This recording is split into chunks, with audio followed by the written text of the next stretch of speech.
தந்தை மகன் தூய ஆவியின் பெயராலே ஆமேன்.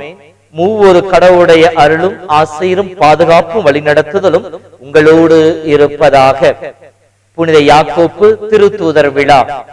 மத்தேயு நற்செய்தி அதிகாரம் 20 வார்த்தைகள் 20 28 முடிய.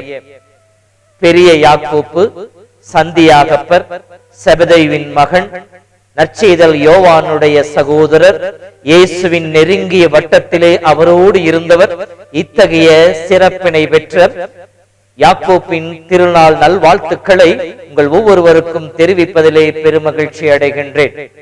அன்பு சகோதரமே, இயேசுவின் சீடத்துவத்திலே பங்கெடுக்க வாய்ப்பு பெற்ற இவர், இயேசு வாழ்ந்த பொழுது அவரை பின்பற்றிய ஏராளமான மனிதர்கள் இருந்தார்கள். அதிலே 72 பேர் ஆண்டவரால் தேர்ந்தெடுக்கப்பட்டு நற்செய்தி பணிக்காக இருவராக அனுப்பப்பட்டார்கள். அந்த 72 பேரிலே இயேசு ஜெபித்து 12 பேரை திருத்தூதர்களாக அப்போஸ்தலர்களாக தேர்ந்தெடுக்கின்றார். அப்படி திருத்தூதர்களாக தேர்ந்தெடுக்கப்பட்ட 12 பேரிலே 3 இயேசுவோடு மிக நெருங்கிய வட்டத்திலே இருக்கின்றவர்களாக இருக்கின்றார்கள். பேதுரு, யாக்கோப்பு, யோவான். இயேசுனுடைய முக்கியமான நிகழ்வுகளில, இயேசுடைய உருமாற்றத்தின் பொழுது, இயேசுடைய கெத்செமனி அனுபவத்தின் பொழுது, யாயிருடைய மகளை இயேசு உயிர்ப்பிக்கின்ற பொழுது என்று சொல்லி இயேசுவின் முக்கியமான நிகழ்வுகளிலே அவரோடு இருந்தவர்கள், அவருடைய நெருங்கிய உறவிலே அங்கம் வகித்தவர்கள். இத்தகைய சிறப்பு பெற்ற யாக்கோப்புடைய திருநாளை இந்த நாளில் நாம் கொண்டாடி கொண்டிருக்கின்றோம்.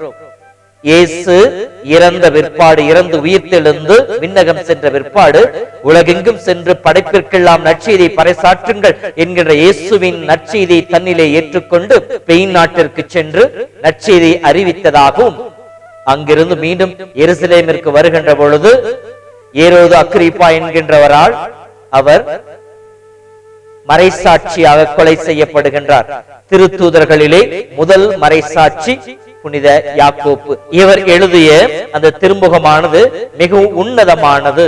உண்மையான கிறிஸ்துவ வாழ்வு வாழ்வதற்கு, சோதனைகளிலிருந்து எப்படி விடுபடுவது என்பதற்கு, எந்தவித பாகுபாடும் இல்லாமல் அனைவரையும் அன்பு செய்ய வேண்டும் என்பதற்கு, நோயில் புசன்கிற அருட்சாதனத்தின் வழியாக என்னுடைய இரக்கத்தை பெற வேண்டும் என்பதற்காக, இப்படி பல்வேறு வாழ்க்கை நிலைக்கு தேவையான, விசுவாச வாழ்வுக்கு தேவையான சத்தியங்களை சொல்லிக் கொடுத்த ஒரு திருமுகத்தை யாக்கோப்பு எழுதியிருக்கின்றார். சந்தியாகு என்கின்ற இவருடைய பெயரிலேதான் ஸ்பெயின் நாட்டுடைய தலைவர் சாண்டியாகோ என்கின்ற பெயர் வைக்கப்பட்டது. அது இன்று வரை அழைக்கப்பட்டுக் கொண்டிருக்கின்றது.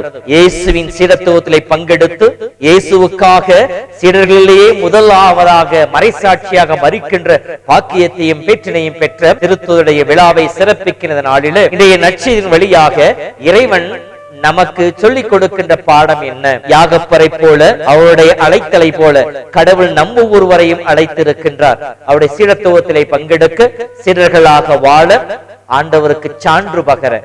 அப்படி இயேசு சீடத்துவத்திலே பங்கெடுக்க வேண்டுமெனில் நம்மிடம் எத்தகைய குணநலன்கள் இருக்க வேண்டும் என்பதையும், எத்தகைய குணநலன்கள் இருக்கக்கூடாது என்பதையும் சொல்லி காட்டுகின்றார். யாக்கோப்பும் அவருடைய சகோதரர் யோவானும் அவருடைய தாயோடு வந்து இயேசுவை ஒரு விண்ணப்பம் வைக்கின்ற பொழுது, அந்த விண்ணப்பத்தை கேட்டு இயேசுவின் மற்ற சீடர்கள் கோபம் கொண்டார்கள் என்று சொல்லப்படுகின்றது. அப்பொழுது இயேசு சொல்கின்ற வார்த்தை, உங்களிடையே அப்படி இருக்கக்கூடாது என்கிறார். அப்படி என்றால் எவையெல்லாம் இயேசு சீடத்துவத்திலே இருக்கக்கூடாது என்பதை பற்றி பார்க்கின்ற பொழுது, முதலிலே ஆசையும் அதிகாரத்தின் மீது மோகமும் இருக்கக்கூடாது. யாக்கோப்பும் யோவானும் தன் தாயோடு வந்து கேட்பது என்ன?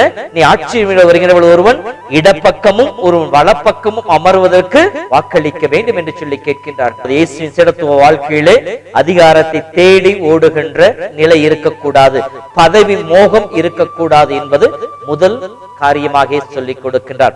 இரண்டாவதாக, சிபாரிசை நாம் தேடி வரக்கூடாது. நமக்கு அறிமுகமானவர்கள் அல்லது நம்மை விட முயன்றவர்களுடைய சிபாரிசை கேட்டுக்கொண்டு நம்முடைய ஆன்மீக வாழ்விலோ நம்முடைய கிறிஸ்துவ வாழ்விலோ நாம் அடியெடுத்து வைக்க கூடாது. நாம் கடவுள் மீது வைத்திருக்க நம்பிக்கையிலும் நம்முடைய செயல்களால் கடவுளை மகிமைப்படுத்துகின்ற அந்த ஒரு வாழ்வின் வழியாகவும் நாம் ஆண்டவரை அணுகி வர வேண்டும் என்கின்ற இரண்டாவது பாடம். மூன்றாவதாக, ஆசைகளை எல்லாம் ஜெபங்களாக மாற்றக்கூடாது. நம்முடைய தேவைகளை சொல்லி ஜெபிக்கலாம், ஆனால் நம்முடைய ஆசைகளை சொல்லி ஜெபிக்க கூடாது. யாக்கோப்பும் யோவானும் தன்னுடைய ஆசைகளை தன் தாயிடம் சொல்லி அவர் வழியாக அதை ஜெபமாக மாற்றி இயேசுவின் கரங்களை ஒப்புக் கொடுக்கின்றார்கள்.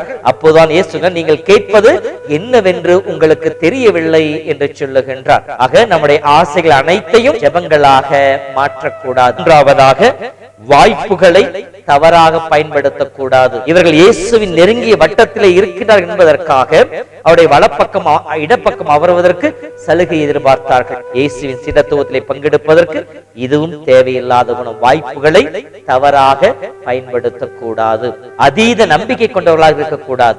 இயேசு கேட்பார் அல்லவா, நான் குடிக்க போகும் கிண்ணத்திலே நீங்கள் குடிக்க இயலுமா என்று சொல்லி கேட்பார். அவர் குடிக்கின்ற கிண்ணம் என துன்பம், சிலுவை பாடுகள், இறப்பு என்கின்ற அந்த ஒரு கிண்ணத்தில் குடிக்க இயலுமா என்று சொல்லி கேட்கின்ற பொழுது அந்த நிலையில எங்களாலும் முடியும் என்று சொல்லி அறிந்தோ அறியாமலோ இயேசுவுக்கு பதில் கொடுக்கின்றார்கள். ஆக அதீத நம்பிக்கை நம் மீது வைத்திருக்க கூடாது. ஆண்டவன் மீது நம்பிக்கை வைத்திருக்க வேண்டும் என்பது நான்காவது குணம். ஐந்தாவதாக, கோபம் கொள்ளக்கூடாது. இப்படி இவர்கள் கேட்ட பொழுது மற்ற சீடர்கள் அவர்கள் மேல் கோபம் கொண்டார்கள் என்று சொல்லப்படுகின்றது. அப்படி என்றால் இயேசுவின் சீடத்துவத்திலே போட்டி பொறாமைக்கோ கோபத்திற்கோ மன தாங்கல்களுக்கோ மன வருத்தங்களுக்கோ இடம் கொடுக்க கூடாது. ஒருவர் ஒருவர் நிலையை கண்டு ஒருவர் ஒருவருடைய நிலையிலே வாழ்வை கண்டு மனம் சோர்வடைய கூடாது என்கின்ற அந்த ஒரு அற்புதமான ஒரு செய்தியும் இயேசு சொல்லி காட்டுகின்றார். ஆறாவதாக, அடக்கி ஆளும் குணமோ அதிகாரம் காட்டும் குணமோ இருக்கக்கூடாது என்று சொல்லுகின்றார். உலக போக்கின் பிரகாரம் தலைவர்களாக இருக்க விரும்புகின்றவர்கள் மற்றவர் மீது அதிகாரத்தை செலுத்த ஆசைப்படுகின்றார்கள்.